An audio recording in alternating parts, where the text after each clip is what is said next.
নমস্কার আমার প্রিয় শ্রোতা বন্ধুরা, আমি সুদর্শন আর আপনি রয়েছেন পিশাচ পর্বের পর্দায়। আজ আপনি শুনতে চলেছেন লেখক সায়ক সেনের কলমে এক হাড় কাঁপানো ভূতের গল্প, রাস্তার মোড়ে পাঁচুর দোকান। গল্পের মধ্যে থেকে আজও আপনার জন্য থাকবে একটি বিশেষ প্রশ্ন, আর আমাদের গত এপিসোডে যারা যারা সঠিক প্রশ্নের উত্তর লিখে কমেন্ট করেছেন তাদের নাম আজকের গল্পের শেষে ঘোষণা করা হবে। তাহলে চলুন বেশি কথা না বাড়িয়ে শুরু করি আজকের গল্প। শুরু হচ্ছে লেখক সায়ক সেনের কলমে রাস্তার মোড়ে পাঁচুর দোকান। 1993 সাল। বসন্ত প্রায় বিদায় নিচ্ছে কলকাতা থেকে, কিন্তু বাতাসের শিরশিরে ভাবটা পুরোপুরি যায়নি। ফাল্গুনের শেষের এই সময়টায় শহরের ধুলো আর ঝরা পাতার গন্ধে একটা অদ্ভুত মাদকতা থাকে। হ্যারিসন রোডের মোড়ে ট্রামটা যখন ডিং ডিং শব্দ করে থামল, ঘড়িতে তখন সকাল 10টা। ভিড় ঠেলে পাদানিতে পা রেখে সাবধানে নিচে নেমে এলো সমীর। 32 বছর বয়স, চোখে সোনালি ফ্রেমের চশমা, পরনে ইস্ত্রি করা শার্ট আর প্যান্ট। ট্রাম লাইনের ওপর দিয়ে হেঁটে ফুটপাথে উঠতেই কানে এলো পরিচিত হাঁকডাক আর ব্যস্ত শহরের কোলাহল। তখনও মোবাইল ফোনের যুগ আসেনি। মানুষের হাতে হাতে খবরের কাগজ আর মুখে জ্বলন্ত গোল্ড ফ্লেক বা চারমিনার। রাস্তা পার হয়ে গলির মুখে ঢুকতেই দেখা হলো বিমল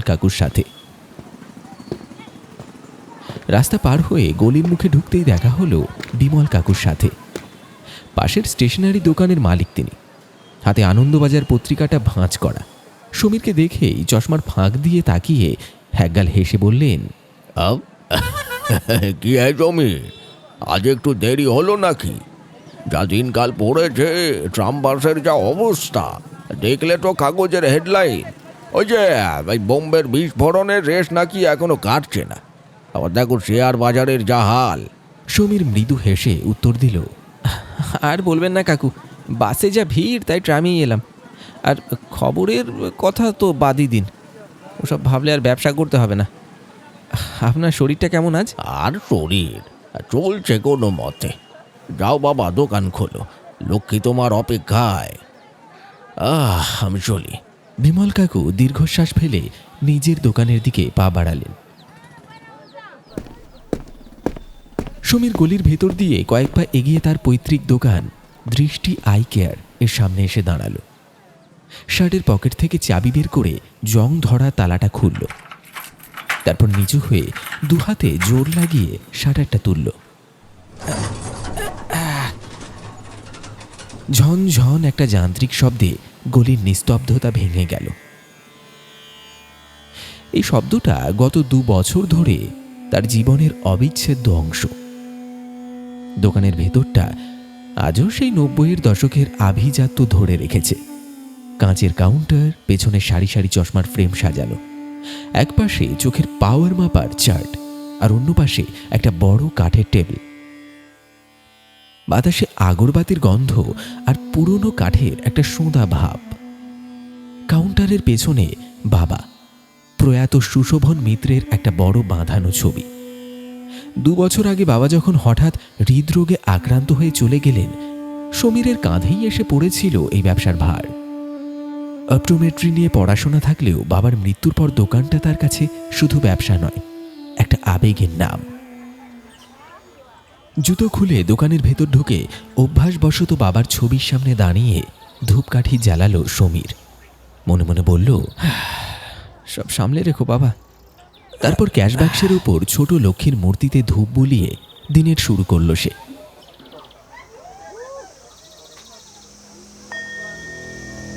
আজকাল সমীরের মনটা বেশ ফুরফুরে থাকে। বাড়িতে মা আছেন আর আছেন তৃষা অর্থাৎ তার স্ত্রী, 8 মাসের অন্তঃসত্ত্বা। ডাক্তার বলেছে সব ঠিকঠাকই আছে। তবুও সমীরের চিন্তার শেষ নেই। কাল রাতেই তৃষা বলছিল বাচ্চার জন্য এখনই কিছু কাঁথা সেলাই করে রাখবে। সংসারটা ছোট, কিন্তু সুখের কোনো অভাব নেই। জানালার ফাঁক দিয়ে আসা রোদের দিকে তাকিয়ে সমীর ভাবল, এই তো জীবন, ছিমছাম গোছানো। কিন্তু কে জানতো এই গোছানো জীবনের সুতোয় আজই এক বড় সড় জট পাকতে চলেছে।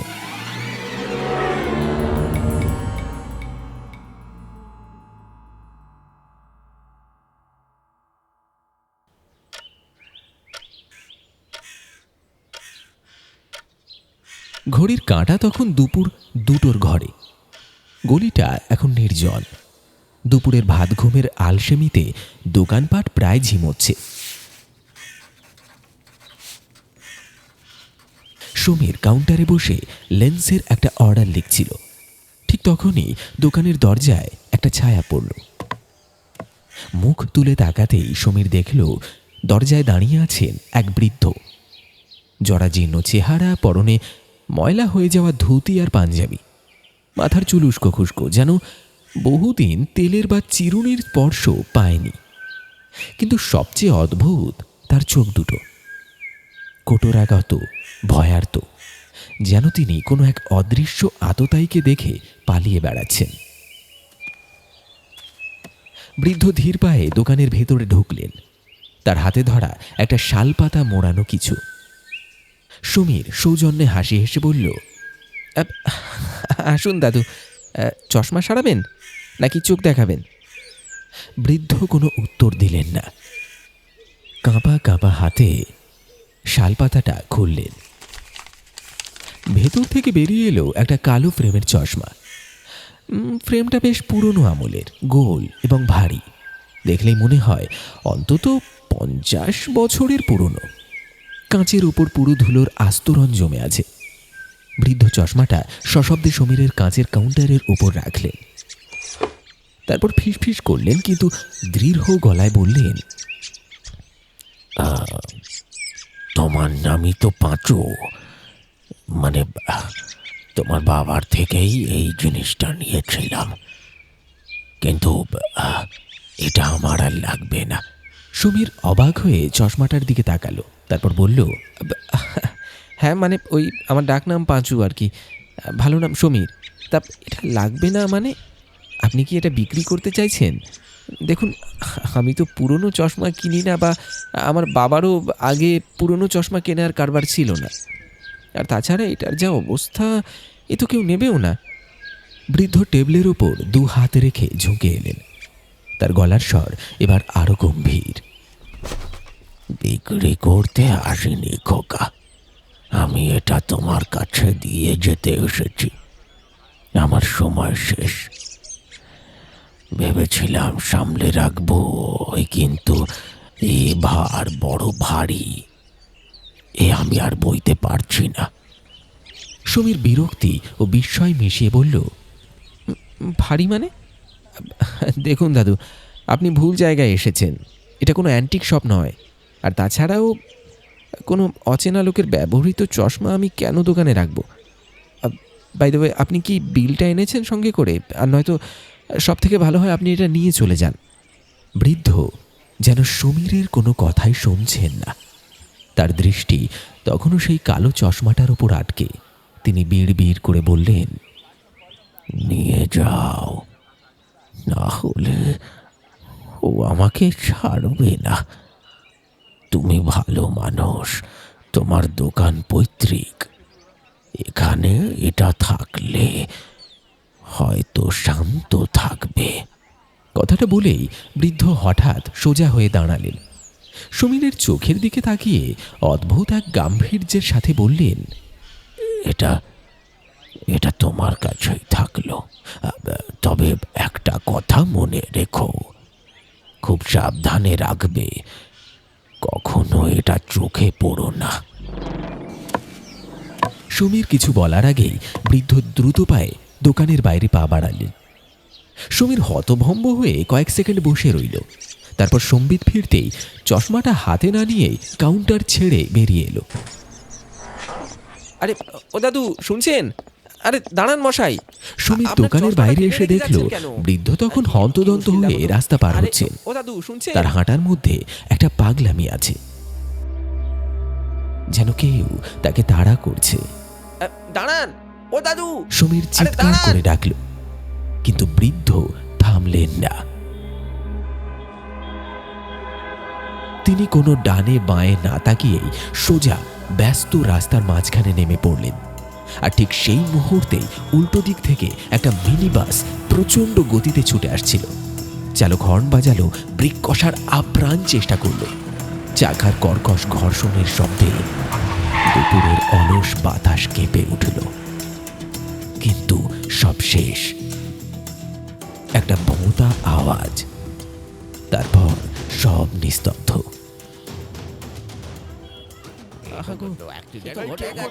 সমীর যখন দৌড়ে রাস্তার মাঝখানে পৌঁছালো, তখন ভিড় জমতে শুরু করেছে।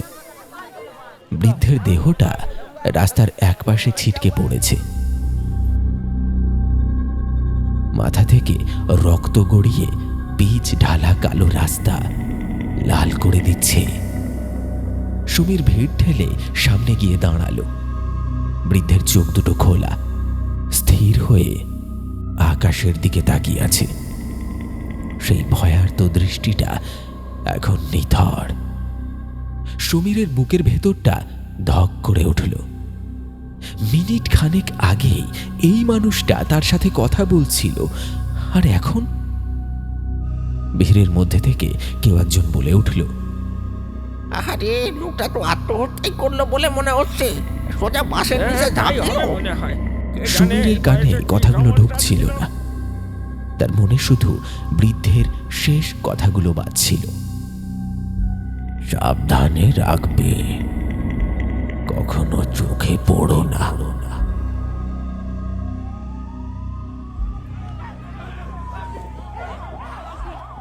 পুলিশ জিপের সাইরেন শোনা যাচ্ছে দূর থেকে। সমীর ধীর পায়ে পিছিয়ে এলো। তার দোকানের কাউন্টারের উপর তখনও পড়ে আছে সেই ধুলো মাখা কালো ফ্রেমের রহস্যময় চশমাটা। দুপুরের কড়া রোদেও চশমাটাকে দেখে মনে হচ্ছে যেন এক টুকরো জমাট বাঁধা অন্ধকার। সেদিন রাতে চোখের পাতা এক করতে পারেনি সমীর। বিছানায় এপাশ ওপাশ করেছে সারা রাত। যতবারই তন্দ্রা এসেছে, ততবারই ভেসে উঠেছে সেই বৃদ্ধের কঠোরাগত চোখ আর রাস্তার ওপর ছড়িয়ে থাকা রক্তাক্ত দেহটা। আর কানে বাজছে সেই সতর্কবাণী, কখনো চোখে পড়ো না।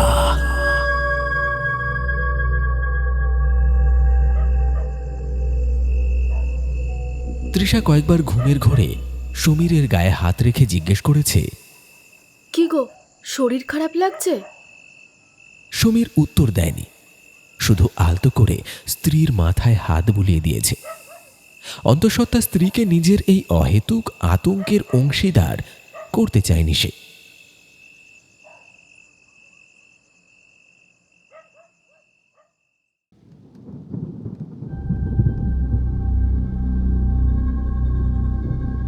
পরদিন সকালে আকাশটা মেঘলা। কালকের সেই রোদ ঝলমলে বসন্তের ভাবটা এখন উধাও। একটা গুমুট ভাব চারিদিকে। সমীর যখন দোকানের তালা খুলল, তখন ঘড়িতে 9:30। শাটার তোলার চেনা শব্দটা আজ তার কানে বড় কর্কশ ঠেকল। দোকানের ভেতর ঢুকে আলো জ্বালতেই তার চোখ আটকে গেল টেবিলের ওপর। কালকের সেই কালো ফ্রেমের চশমাটা। সমীর ভেবেছিল ওটা হয়তো ড্রয়ারে বা অন্য কোথাও সরিয়ে রেখেছে, কিন্তু না, চশমাটা ঠিক টেবিলের মাঝখানেই রাখা, যেন কেউ খুব যত্ন করে সাজিয়ে রেখে গেছে। সকালের ম্লান আলোয় চশমার কাঁচ দুটো চকচক করছে। একটা অদ্ভুত আকর্ষণ আছে বস্তুটার মধ্যে। ইচ্ছা না থাকলেও সমীর এগিয়ে গেল। হাতে তুলে নিতেই একটা হিম শীতল স্পর্শ আঙুলের ডগা দিয়ে শরীরে ছড়িয়ে পড়ল। ফ্রেমটা বাকেলাইট বা ওই জাতীয় কোনো পুরনো উপাদানে তৈরি, বেশ ভারী। কাঁচগুলো গোল, চারপাশে কালচে খয়েরি রঙের মোটা বর্ডার। এগুলোকে চলতি ভাষায় চালসে চশমা বলা হয় বটে, কিন্তু এর গড়নটা সাধারণ রিডিং গ্লাসের মতো নয়। পেশাগত অভ্যাসবশেই সমীর চশমাটা চোখের সামনে তুলে ধরল। লেন্সের পাওয়ারটা পরীক্ষা করার দরকার। দোকানের চারটার দিকে তাকিয়ে লেন্সের মধ্যে দিয়ে তাকাতেই সমীরের ভুরু কুঁচকে গেল। আশ্চর্য! নিজের অজান্তেই বিড় বিড় করে উঠল সে। বৃদ্ধ মানুষের চশমা সাধারণত প্লাস পাওয়ারের হয়, কিন্তু এটা মাইনাস। আর সবচেয়ে অবাক করা বিষয় হলো এর পাওয়ার হুবহু সমীরের চোখের পাওয়ারের সাথে মিলে যাচ্ছে, -1.75। এ তো কাকতালীয় হতে পারে না। একজন 70 বৃদ্ধের চোখের পাওয়ার 32 বছরের যুবকের সাথে মিলবে কি করে? কৌতূহল মানুষকে ধ্বংসের দিকে নিয়ে যায়, আবার এই কৌতূহলই সত্যের দুয়ার খোলে। সমীরের যুক্তিবাদী মন হার মানল অদম্য কৌতূহলের কাছে। সে নিজের সোনালী ফ্রেমের চশমাটা খুলে টেবিলে রাখল। তারপর কম্পিত হাতে সেই ধুলো মাখা কালো চশমাটা চোখে পড়ল। প্রথমে সব ঝাপসা, যেন জলের তলা থেকে পৃথিবীকে দেখছে। মাথাটা চক্কর দিয়ে উঠল। সোমের দুহাতে টেবিলটা খামচে ধরল। কয়েক মুহূর্ত পর দৃষ্টিটা পরিষ্কার হলো। দোকানের ভেতরটা সাধারণই লাগছে। বাবার ছবি, ধূপের ধোঁয়া, কাঁচের আলমারি সবই এক। সমীর স্বস্তির নিঃশ্বাস ফেলল।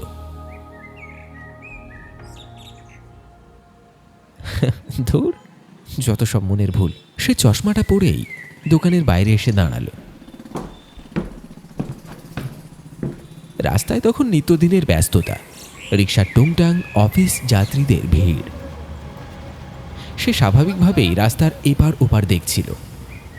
আর হঠাৎ তার বুকের ভেতরটা ধড়াস করে উঠল। সে কি ভুল দেখছে? সমীর দ্রুত চশমাটা খুলে ফেলল, হাত দিয়ে চোখ ডলল। না, রাস্তা তো স্বাভাবিক। আবার সে চশমাটা চোখে দিল।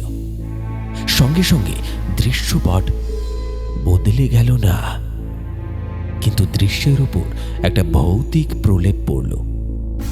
পৃথিবীর সব রং যেন একটু ফিকে হয়ে গেছে, আর সেই ফিকে ক্যানভাসে দুটো জিনিস খুব স্পষ্ট। রাস্তার উল্টো দিকে চায়ের দোকানের সামনে দাঁড়িয়ে হাসাহাসি করছে দুজন যুবক। তাদের একজনের ঠিক পেছনে, মাটির উপর নয় বরং শূন্যে ভেসে আছে একটা দীর্ঘকায় কালো ছায়া। মানুষের আকৃতির মতো, কিন্তু অনেক বেশি লম্বা এবং অনির্দিষ্ট। ছায়াটা যেন ওই যুবকের ঘাড়ে নিঃশ্বাস ফেলছে। সমীর শিউরে উঠে ডান দিকে তাকালো। একজন ফেরিওয়ালা ঝুড়ি মাথায় হেঁটে যাচ্ছে, আর তার পেছনেও ঠিক এই রকম একটা কালো অবয়ব। অদ্ভুত ব্যাপার হলো, রাস্তায় আরো 50 জন লোক আছে, কিন্তু আর কারো পেছনে এই ছায়া নেই, শুধু ওই দুজন। ফেরিওয়ালাটি ফুটপাত ছেড়ে রাস্তা পার হতে শুরু করলো।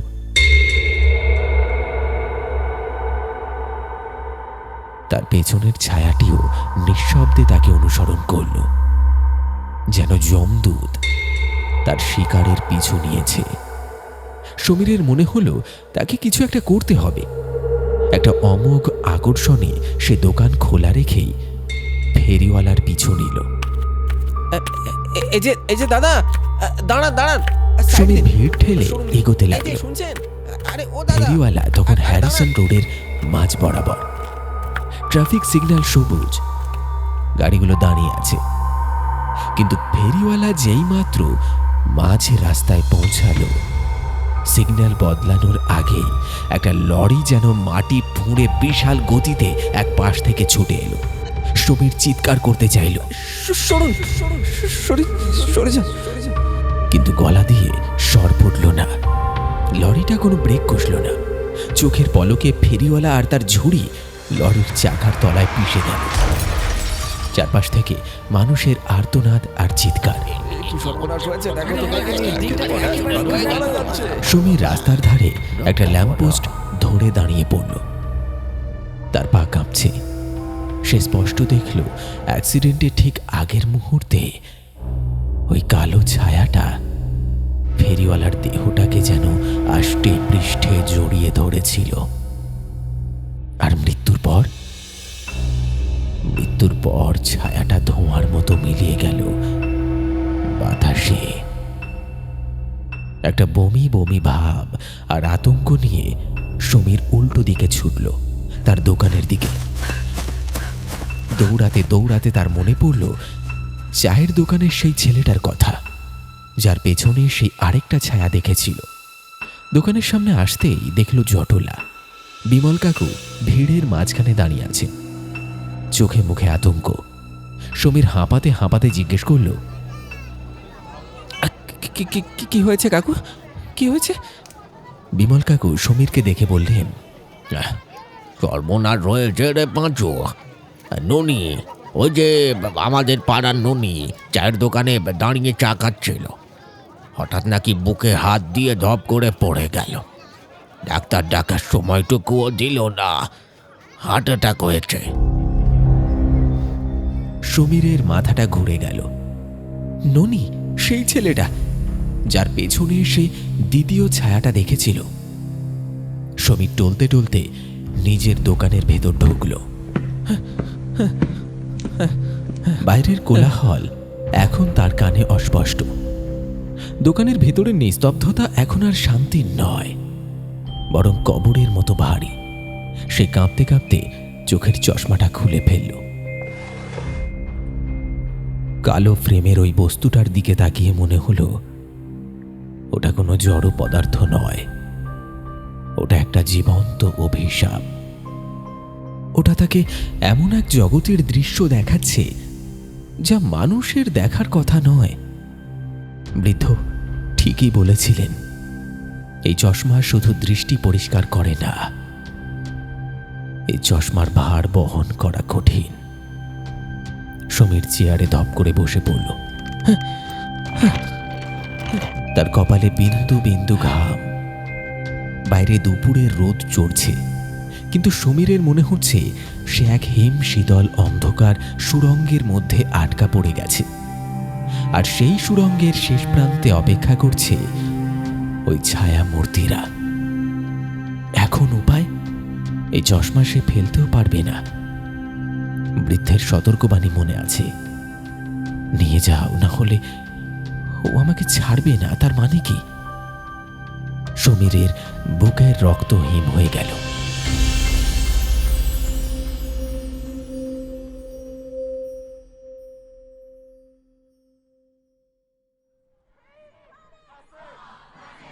সেদিন সন্ধে নামার আগেই কলকাতা শহরটা যেন হঠাৎ থমকে গেল। উত্তর কলকাতার সরু গলি থেকে রাজপথ সর্বত্রই একটা চাপা উত্তেজনা। খবর রটেছে আজ কোনো এক বড় রাজনৈতিক দলের বিশাল মশাল মিছিল বেরোবে। হ্যারিসন রোডের মোড়ে মোড়ে জটলা। দূরে কোথাও মাইক থেকে ভেসে আসছে অস্পষ্ট স্লোগান। পরিস্থিতি সুবিধের নয় বুঝে বিমল কাকু আগেই দোকান বন্ধ করে দিয়েছে। সমীরও আর ঝুঁকি নিল না, দোকানের ঝাঁপি ফেলে তালা লাগাল। কিন্তু বাড়ি ফেরার কোনো তাড়া অনুভব করল না। বুকের ভেতরটা কেমন যেন ফাঁকা ফাঁকা লাগছে, অথচ মস্তিষ্কে এক অসহ্য ভার। এই কোলাহল, এই স্লোগান, রিকশার ঘণ্টা, সবকিছু অসহ্য ঠেকছে তার কাছে। তার এখন একটু নির্জনতা প্রয়োজন।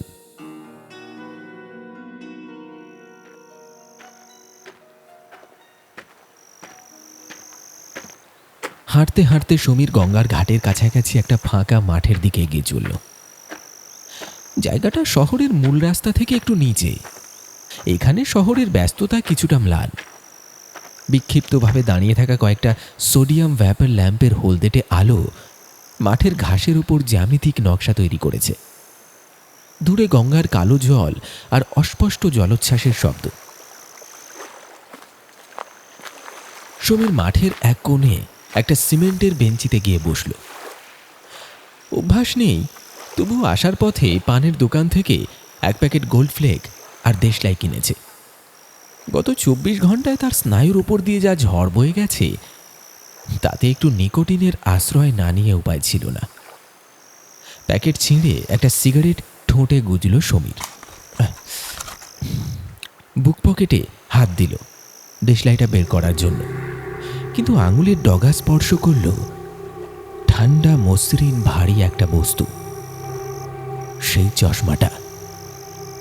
সমীর চমকে হাতটা সরিয়ে নিল, যেন পকেটে কোনো বিষধর সাপ লুকিয়ে আছে। তারপর বাঁদিকের প্যান্টের পকেট থেকে দেশলাই বের করে কাঁপা হাতে সিগারেটটা ধরালো।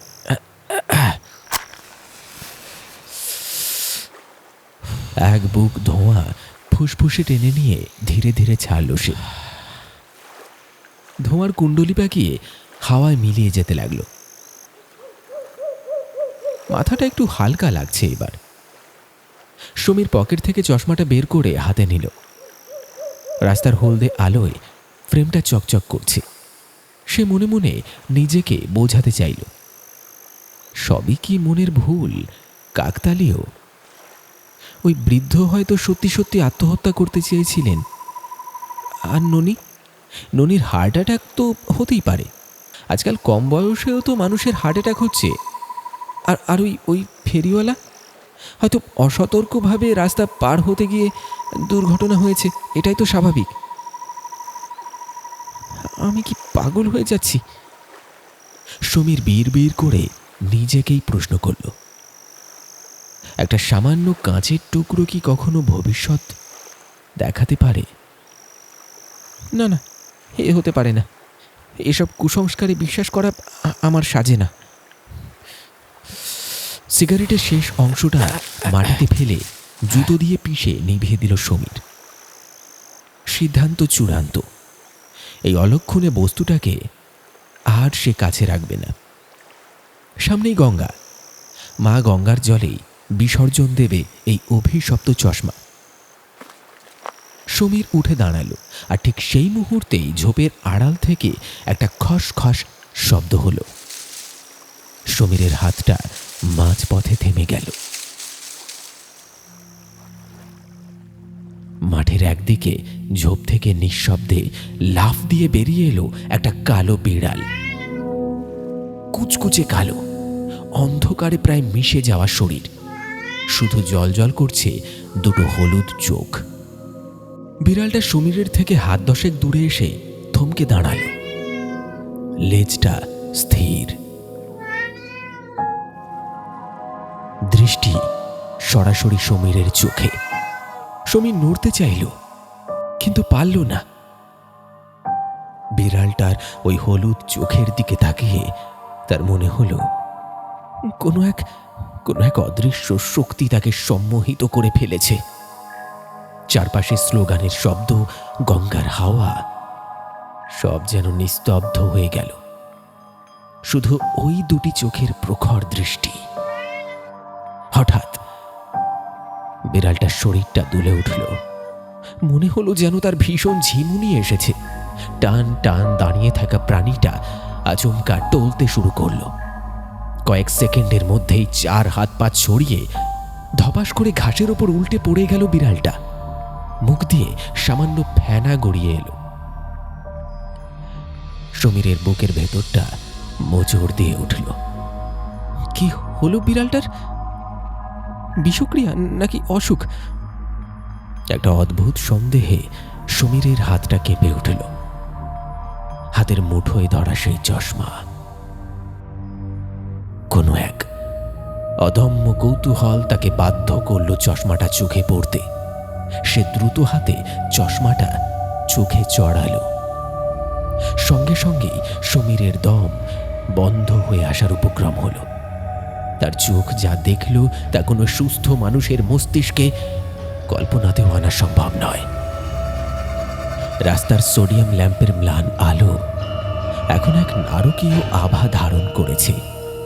সেই মৃতপ্রায় ছোট বিড়ালটা ঠিক পেছনে দাঁড়িয়ে আছে এক প্রকাণ্ড ছায়ামূর্তি। আকৃতিতে সেটা একটা পূর্ণবয়স্ক ষাঁড় বা গরুর সমান বিশাল, কিন্তু তার অবয়ব ঠিক ওই বিড়ালটার মতো। কুচকুচে কালো সেই বিশাল ছায়া, যার শরীর থেকে বের হচ্ছে এক হিম শীতল ধোঁয়া। ছায়াটা তার বিশাল লেজ দোলাচ্ছে শূন্যে। সে ধীরে ধীরে তার বিরাট মুখটা নামিয়ে আনলো মাটিতে পড়ে থাকা ছোট বিড়ালটার কাছে, যেন কোনো শিকারী তার শিকারের গন্ধ শুঁকছে। মৃত্যুর সেই প্রকাণ্ড রূপ ছোট শরীরটাকে যেন ধীরে ধীরে গ্রাস করতে চাইছে। সমীরের গলা শুকিয়ে কাঠ, তার শরীর থর থর করে কাঁপছে। এ কোনো হ্যালুসিনেশন নয়, এ কোনো চোখের ভুল নয়। সে নিজের চোখে দেখছে মৃত্যু। হ্যাঁ, মৃত্যু। এই চশমা তাকে সেই জগতের দরজা খুলে দিয়েছে যা সাধারণের জন্য নিষিদ্ধ, যার সময় ঘনিয়ে এসেছে। যমদূত তার ঠিক পেছনে এসে দাঁড়ায়। বিড়ালটা মরার আগেই তার মৃত্যুর ছায়া এসে উপস্থিত হয়েছিল। ভয়ে আতঙ্কে সমীরের চিৎকার করতে ইচ্ছে হলো, কিন্তু মুখ দিয়ে কোনো শব্দ বেরোলো না। বিশাল ছায়াটা হঠাৎ মুখ তুলল সমীরের দিকে, যেন সে বুঝতে পেরেছে কেউ একজন তাকে দেখতে পাচ্ছে। আর এক মুহূর্ত অপেক্ষা করল না সমীর। ঝট করে চশমাটা খুলে হাতের মুঠোয় চেপে ধরল। তারপর পেছনে না তাকিয়ে এই দৌড়, প্রাণপণে দৌড়। মাঠ পেরিয়ে, গলি পেরিয়ে, মশাল মিছিলের ভিড় ঠেলে সে ছুটতে লাগলো বাড়ির দিকে। তার কানে তখনও বাজছে সেই বৃদ্ধের কণ্ঠস্বর, আর চোখে ভাসছে ওই বিশাল ছায়ামূর্তির হলুদ দৃষ্টি। সমীর এখন নিশ্চিত এই চশমা অভিশপ্ত এক ভয়ঙ্কর আয়না, যার ওপারে অপেক্ষা করছে মৃত্যু। কিন্তু এখন প্রশ্ন হলো, এই অভিশাপ থেকে সে মুক্তি পাবে কি করে? নাকি এই চশমাটা এখন তাকেই তাড়া করে ফিরবে?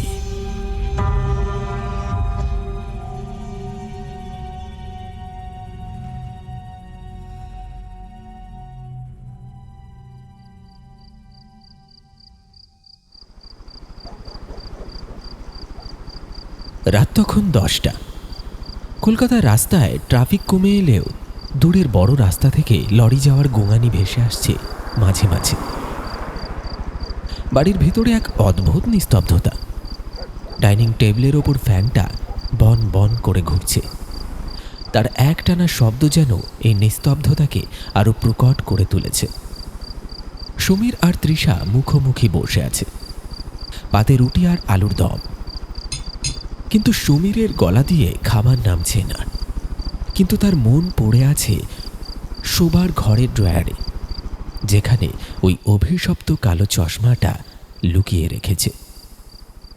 তৃষা খাওয়া থামিয়ে স্বামীর মুখের দিকে তাকাল।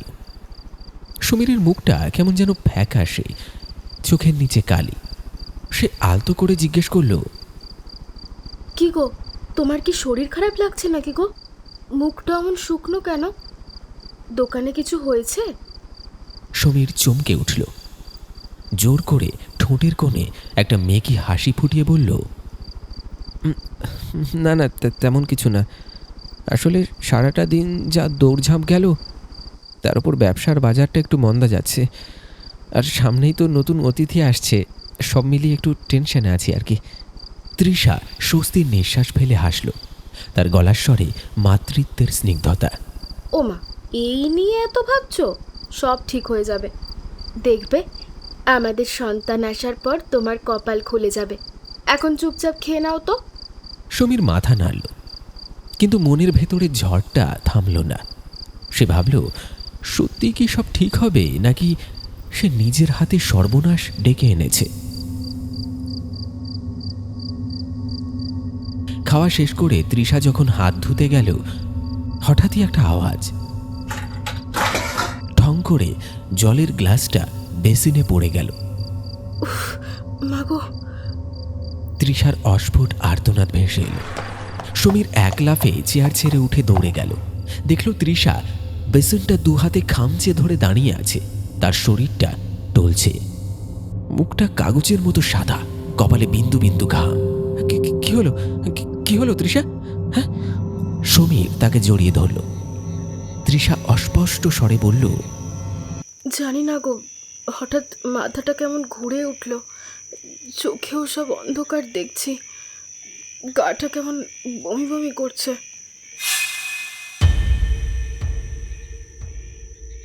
সমীরের বুকের ভেতরটা ধক করে উঠল। সাধারণত গর্ভাবস্থায় এমনটা হতেই পারে, ডাক্তার তাই বলেছিল।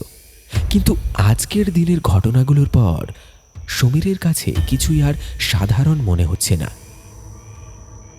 সে কোনো মতে তৃষাকে পাঁচগোলা করে ধরে শোবার ঘরে নিয়ে এলো। বিছানায় স্ত্রীকে শুইয়ে দিয়ে সে দ্রুত হাতে পাখার রেগুলেটরটা বাড়িয়ে দিল। তৃষা চোখ বুজে হাঁপাতে লাগলো। সমীর তার পাশে বসে কপালে হাত বুলিয়ে দিতে দিতে ভাবল, এটা কি কাকতালীয় নাকি সেই অশুভ সংকেত?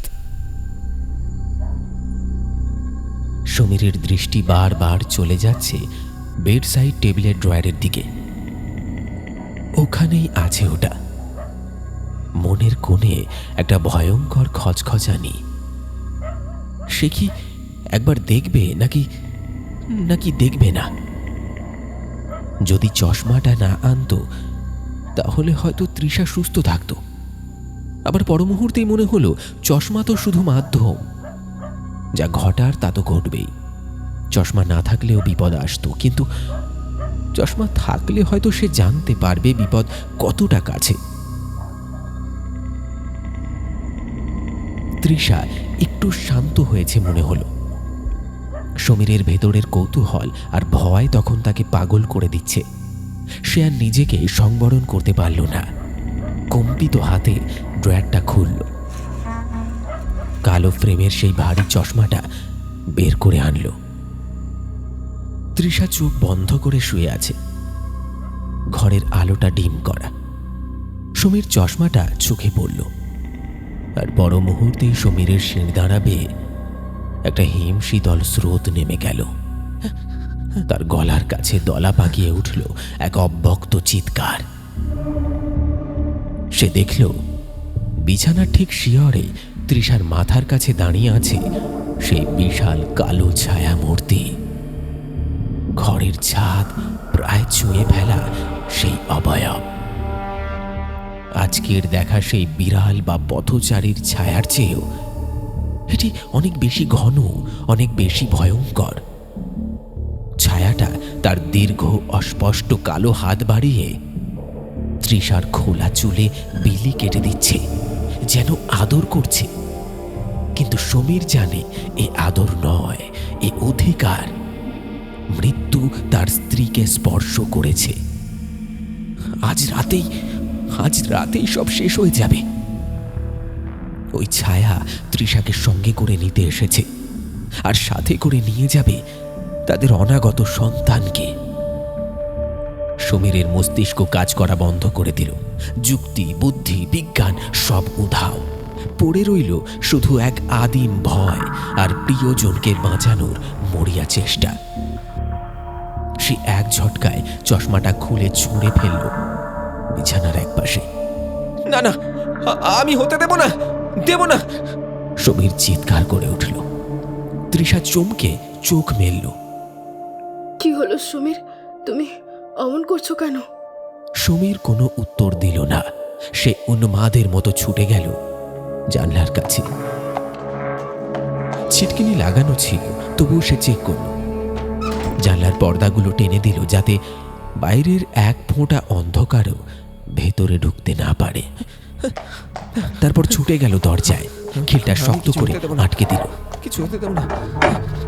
সমীর ছুটে এসে তৃষার কাঁধ চেপে ধরল। তৃষা, শুয়ে থাকো, শুয়ে থাকো, কিছু হবে না, কিছু না। সমীর, কি করছো তুমি? আমার খুব ভয় করছে। তার চোখ দুটো জবা ফুলের মতো লাল। চুলে হাত দিয়ে বলল, একদম উঠবে না, বাথরুমেও যাবে না, রান্নাঘরেও না, কিছুর দরকার নেই, কিছু না। আমি সব দরজা বন্ধ করে দিয়েছি। কেউ ঢুকতে পারবে না, কেউ ঢুকতে পারবে না, কেউ না। তৃষার চোখে জল এসে গেল। সে স্বামীকে এমন উন্মাদের মতো আচরণ করতে কোনো দিন দেখেনি। সে কাঁপা গলায় বলল, তুমি কি পাগল হয়ে গেলে নাকি? আমাকে বাথরুমে যেতে দেবে না মানে? কি হয়েছেটা কি তোমার, আমাকে বলো। সমীর তৃষার হাত দুটো নিজের হাতের মুঠোয় শক্ত করে ধরল। তার গলা দিয়ে কান্নার রুদ্ধ কণ্ঠ বেরিয়ে এলো। সে জানে সে সত্যটা বলতে পারবে না, বললে তৃষা বিশ্বাস করবে না, উল্টে উল্টে ভয় পেয়ে। সমীর ফিস ফিস করে কান্না জড়ানো গলায় বলল, আমি আমি আমি তোমার কিচ্ছু হতে দেব না তৃষা, কিচ্ছু হতে দেব না। তুমি শুধু আমাকে বিশ্বাস করো। আজ রাতটুকু, শুধু আজ রাতটুকু আমাকে আমাকে আমাকে পাহারা দিতে দাও। আমি আমি আমি জমকেও ঢুকতে দেব না, এ ঘরে দেব না। তৃষার স্বামীর এই অসহায় আর্তনাদ শুনে স্থবির হয়ে গেল। সে বুঝতে পারল না ঠিক কোন বিপদ তাদের ঘিরে ধরেছে, কিন্তু সমীরের চোখের জল দেখে সে বুঝল ব্যাপারটা সাংঘাতিক। বাইরে তখন কুকুরের দল অকারণে ডেকে উঠল, আর ঘরের কোণে পড়ে থাকা সেই কালো চশমাটা যেন মেঝের ওপর থেকে উপহাসের হাসি হাসছে। সমীর জানে দরজা জানলা বন্ধ করে মানুষকে আটকানো যায়, কিন্তু ছায়াকে, মৃত্যুকে কি দেয়াল দিয়ে আটকে রাখা সম্ভব?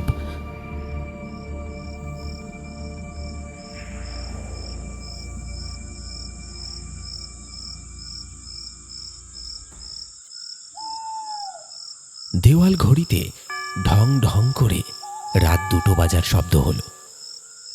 সে যান্ত্রিক শব্দটা যেন মৃত্যুদূতের পায়ের আওয়াজের মতো শোনালো সমীরের কানে। সমীর বিছানার পাশে একটা চেয়ারে বসে আছে, তার চোখে সেই অভিশপ্ত কালো চশমা। ঘরের বাতাস ভারী নিরেট। জানলার বাইরে স্ট্রিট লাইটের ম্লান হলুদ আলো ব্লাইন্ডের ফাঁক দিয়ে ঘরের মেঝেতে ডোরা কাটা ছায়া তৈরি করেছে। সেই আলো আঁধারির খেলায় সমীর স্পষ্ট দেখছে বিছানার শিয়রে দাঁড়িয়ে থাকা সেই প্রকাণ্ড ছায়ামূর্তিটি এখন আর স্থির নেই।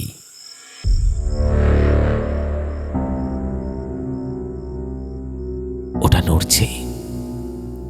ধোঁয়া যেমন বাতাসের তোড়ে আকার বদলায়, মূর্তিটাও ঠিক সেইভাবেই আকার বদলাতে বদলাতে একটু একটু করে নুয়ে পড়ছে তৃষার দিকে। তৃষা বিছানায় শুয়ে আছে, চোখ দুটো খোলা, কিন্তু তাতে প্রাণের স্পন্দন কম, আতঙ্কের ছাপ বেশি। সে উঠতে চাইছে, চিৎকার করতে চাইছে, কিন্তু কিন্তু কোনো এক অদৃশ্য শক্তি তাকে বিছানার সাথে আষ্টে পৃষ্ঠে বেঁধে রেখেছে। তার গলা দিয়ে শুধু একটা গোঙানি বেরোচ্ছে। সমীর সমীর ছিটকে উঠল চেয়ার থেকে। খবরদার, একদম এগোবি না, এগোবি না। সে চিৎকার করে শূন্যে ঘুষি চালালো, কিন্তু তার হাত সেই কালো ধোঁয়ার ভেতর দিয়ে গলে গেল। কোনো রক্ত মাংসের শরীর নেই, অথচ এক হিম শীতল অস্তিত্ব আছে। ছায়াটা তাকে উপেক্ষা করে তৃষার গলার কাছে হাত বাড়ালো, আর ঠিক তখনই একটা অদ্ভুত ব্যাপার ঘটল। সমীর মরিয়া হয়ে যেই মূর্তির চোখের দিকে, সরাসরি চোখের দিকে তাকালো, অমনি ছায়াটা থমকে গেল, যেন অদৃশ্য কোনো দেয়ালে ধাক্কা খেল সে। সমীর পলক ফেলল, আর সঙ্গে সঙ্গে ছায়াটা 1 ইঞ্চি এগিয়ে গেল। আবার সমীর এক দৃষ্টিতে তাকালো, আর আবার ছায়াটা স্থির। সমীর বিড় বিড় করে উঠল। তার মানে আমার দৃষ্টি দেওয়াল। আমি তাকালে তুই এগোতে পারবি না, তাই তো? দাঁড়া দাঁড়া। শুরু হলো এক অসম এবং অসম্ভব লড়াই, মানুষ বনাম মৃত্যু। সমীর চেয়ারটা টেনে তৃষার মুখের একদম কাছে নিয়ে এলো, তারপর নিজের চোখ দুটোকে বড় বড় করে স্থির দৃষ্টিতে তাকিয়ে রইল সেই কালো অবয়বটার দিকে। পলক ফেলা যাবে না।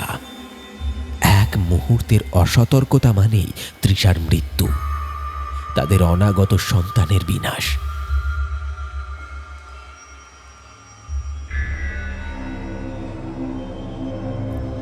ঘণ্টা দেড়েক কাটল। সমীরের চোখের মনি জ্বালা করতে শুরু করেছে। মনে হচ্ছে কেউ চোখে লঙ্কার গুঁড়ো ছিটিয়ে দিয়েছে। জল গড়িয়ে পড়ছে গাল বেয়ে, কিন্তু সে চোখ সরাচ্ছে না। তৃষা ফিস ফিস করে কেঁদে উঠল।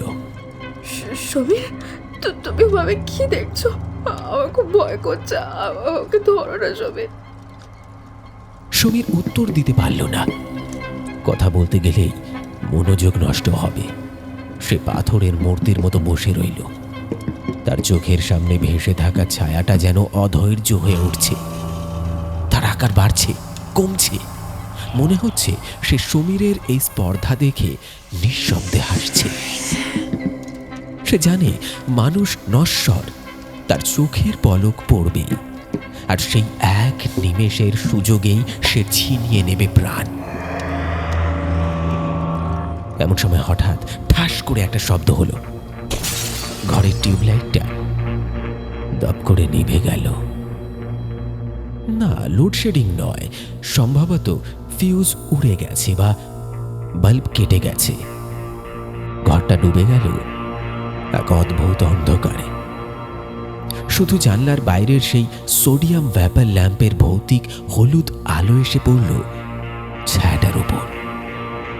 অন্ধকারে সেই কালো মূর্তিকে এখন আরো প্রকট, আরো দানবীয় দেখাচ্ছে। সমীর অসহায় বোধ করল। অন্ধকারে দৃষ্টি ঝাপসা হয়ে আসছে, কিন্তু সে হাল ছাড়ল না।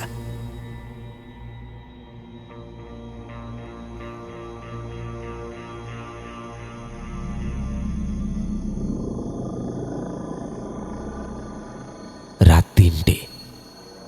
সমীরের চোখ দিয়ে এখন আর জল পড়ছে না। চোখের সাদা অংশটুকু টকটকে লাল হয়ে গেছে।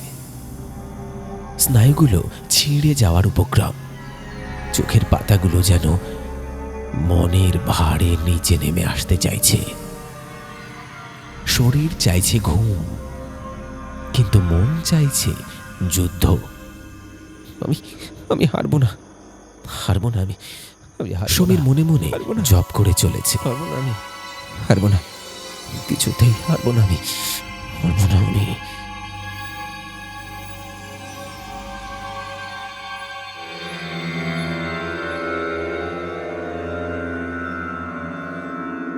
রাত ৪টে।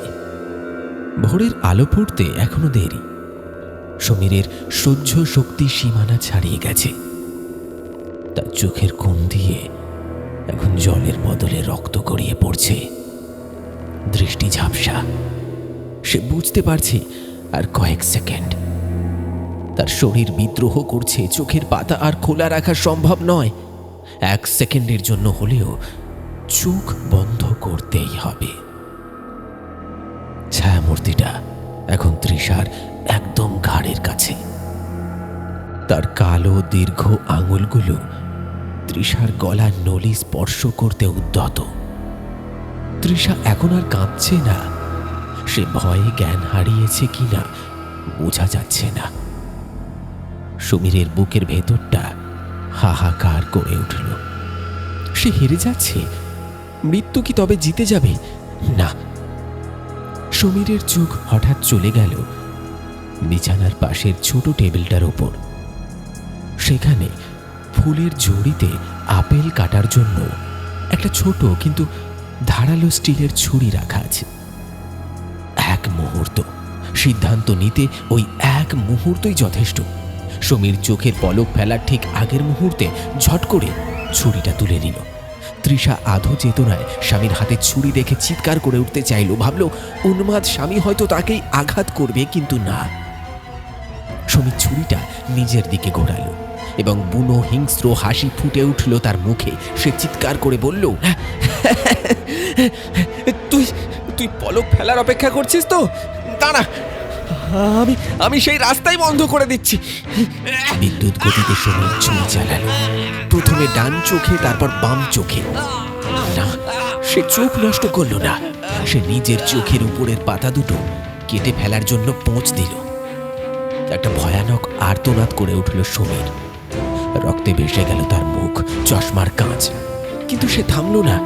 যন্ত্রণায় তার শরীর দুমড়ে মুচড়ে গেল, কিন্তু তার চোখ আর বন্ধ হলো না। চোখের পাতা নেই, তাই চোখ বোঝার আর কোনো উপায় রইল না। দুটি রক্তমাখা পলকহীন উন্মুক্ত চোখ নিয়ে সে সরাসরি তাকিয়ে রইল ছায়ামূর্তির দিকে।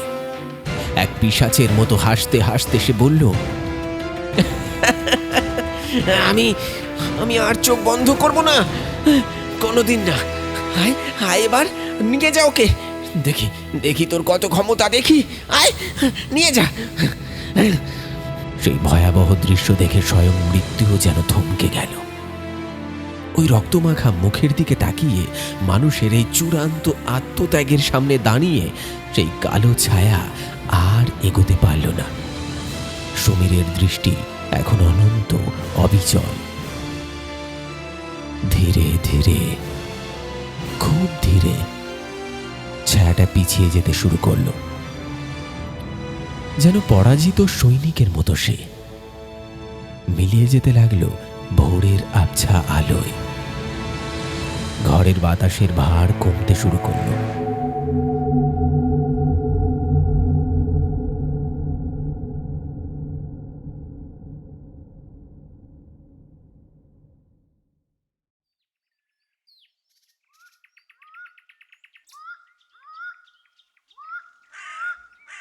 জানলার বাইরে তখন ভোরের প্রথম কাক ডেকে উঠেছে।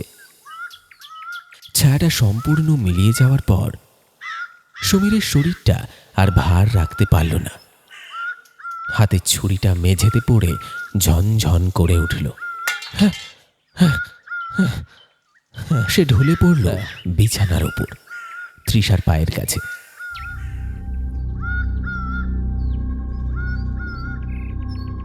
জ্ঞান হারানোর আগে সমীরের ঝাপসা হয়ে আসা চোখে শুধু তৃষার বেঁচে থাকার প্রশান্তিটুকু ধরা পড়ল। সে জিততে পেরেছে, সে মৃত্যুকে হারিয়ে দিয়েছে।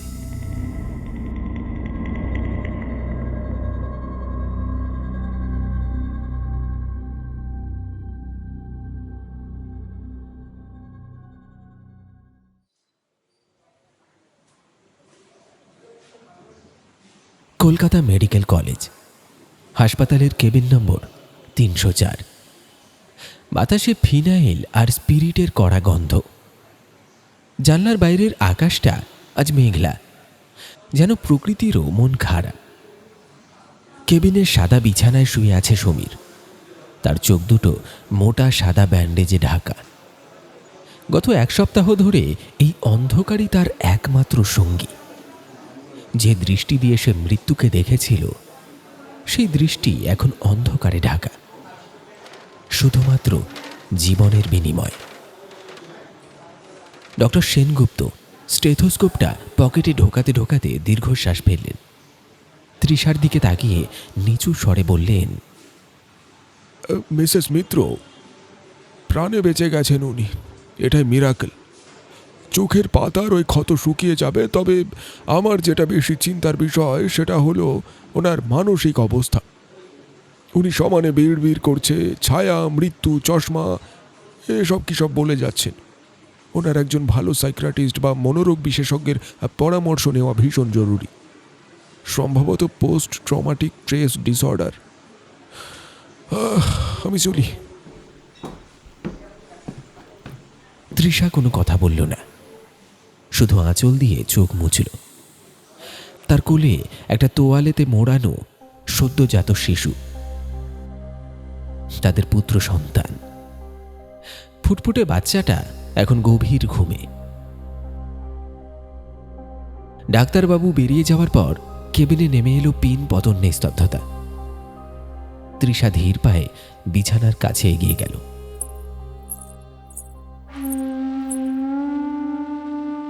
সমীরের হাতটা আলতো করে নিজের হাতের মুঠোয় নিল সে।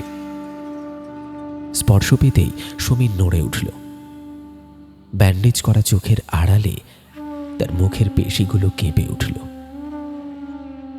তৃষা, তুমি তুমি আছো? সমীরের গলাটা খসখসে, দুর্বল। হ্যাঁ গো, আমি আছি। আর আছে আমাদের খোকা। তুমি তুমি বাবা হয়েছো সমীর। তৃষার গলা ধরে এলো কান্নায়। সমীরের মুখে এক চিলতে ম্লান হাসি ফুটে উঠল। সমীরের মনেও এক অদ্ভুত প্রশান্তি। সে জিতেছে। সে নিজের চোখের বিনিময়ে স্ত্রী আর সন্তানকে যমদূতের হাত থেকে ছিনিয়ে এনেছে। ওই কালো ছায়া আজ আর নেই। তার আত্মত্যাগ বিফলে যায়নি। ওরা ওরা ভালো আছে, ওরা ওরা বেঁচে আছে।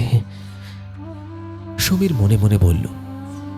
কিন্তু সমীর জানে না, মানুষের দৃষ্টির সীমানা যেখানে শেষ হয় সেখান থেকে শুরু হয় এক অদৃশ্য জগতের খেলা।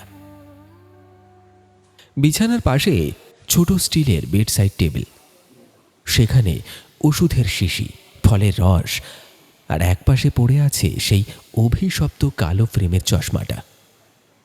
তৃষা হাসপাতালে আসার সময় তাড়াহুড়ো করে সমীরের প্যান্টের পকেট থেকে ওটা বের করে এখানে রেখেছিল। কেউ ওটার দিকে ফিরেও তাকায়নি গত 7 দিন। কেবিনের টিউবলাইটের আলো চশমার পুরো লেন্সে পড়ে ঠিকরে যাচ্ছে। পদার্থবিজ্ঞানের নিয়ম মেনে সেই কাঁচের বুকে ফুটে উঠছে ঘরের উল্টো দিকের দৃশ্য। তৃষা বাচ্চার দিকে তাকিয়ে আদর করছে, তার মুখে মাতৃত্বের হাসি। কিন্তু সেই চশমার কাঁচের ছোট্ট ফ্রেমে ভেসে উঠল এক হাড় হিম করা দৃশ্য, যা রক্ত মাংসের চোখে দেখা যাচ্ছে না। তৃষার ঠিক পেছনে দেওয়াল ফুঁড়ে বেরিয়ে এসেছে সেই প্রকাণ্ড কালো ছায়ামূর্তি। সেই একই অবয়ব, সেই একই হিম শীতল ধোঁয়া। কিন্তু আজ তার দৃষ্টি তৃষার দিকে নয়। আজ সে সমীরের দিকেও তাকাচ্ছে না। সমীরের এত বড় আত্মত্যাগ, এত রক্তক্ষয় সবই হয়তো এই মহাজাগতিক পরিহাস। নিয়তিকে কি সত্যি ফাঁকি দেওয়া যায়? চশমার রিফ্লেকশনে দেখা গেল ছায়ামূর্তিটি তার দীর্ঘ কালো কঙ্কাল সার হাতটি বাড়িয়ে দিয়েছে তৃষার কোলের দিকে। তার লক্ষ্য এবার তৃষা নয়, তার লক্ষ্য সেই নবজাতক। জীবনের যে স্পন্দনকে বাঁচানোর জন্য সমীর নিজের পৃথিবী অন্ধকার করে দিল, মৃত্যু আজ সেই স্পন্দনকেই তার শীতল স্পর্শে স্তব্ধ করতে এসেছে। বাচ্চাটা হঠাৎ করে ঘুমের মধ্যে কেঁদে উঠল, যেন সে অনুভব করতে পারল সেই অশুভ অস্তিত্বের উপস্থিতি। তৃষা চমকে উঠে বাচ্চাকে দোলাতে শুরু করলো। ওলে বাবলে, ওলে বাবলে, কি হচ্ছে কি হচ্ছে? না কিন্তু না, কান্না থামলো চুপ, না। চুপ চুপ। বরং চশমার কাঁচে দেখা গেল কালো ধোঁয়ার মতো আঙুলগুলো বাচ্চাটার গলা স্পর্শ করল। মুহূর্তের মধ্যে বাচ্চার কান্নার আওয়াজ থেমে গেল, একদম থেমে গেল। খোকা, ও খোকা, এ কি হলো? ডাক্তারবাবু, ডাক্তারবাবু দেখুন না, আমার তৃষা ছেলেটা হাহাকার করে নড়ছে উঠল। না। সমীর বিছানায় শুয়ে ছটফট করে উঠল। অন্ধকারের বুক চিরে তার মনে হলো সে আবার সেই ঠান্ডা স্রোত অনুভব করতে পারছে। সে চিৎকার করে উঠতে চাইল, কিন্তু পারল না। টেবিলের ওপর রাখা চশমাটা যেন এই দৃশ্য দেখে নীরবে হাসল। তার কাঁচে তখনও লেগে আছে ছায়ামূর্তির প্রতিবিম্ব আর এক মায়ের বিলাপ। আমাদের এই দৃশ্যমান জগতের ওপারেও যে একটা বিশাল অদৃশ্য জগৎ আছে তা কি আমরা জানি? গণিত, পদার্থবিদ্যা বা জীবন বিজ্ঞানের মোটা মোটা বইয়ের পাতায় হয়তো জীবনের অনেক জটিল সমীকরণের সমাধান মেলে, কিন্তু মৃত্যুর এই নিঃশব্দ পদসঞ্চারের ব্যাখ্যা সেখানে নেই। কিছু রহস্যের সমাধান হয় না, কিছু ঋণ শোধ হয় না, আর কিছু ছায়া চিরকাল আলোর পেছনে লুকিয়ে থাকে। সমীর আজ যা অনুভব করল তা দেখার জন্য চোখের প্রয়োজন হয় না। সে মনে মনে বুঝল খেলা যেন এখনো শেষ হয়নি। এই মরণ খেলা কোনোদিন শেষ হবে না।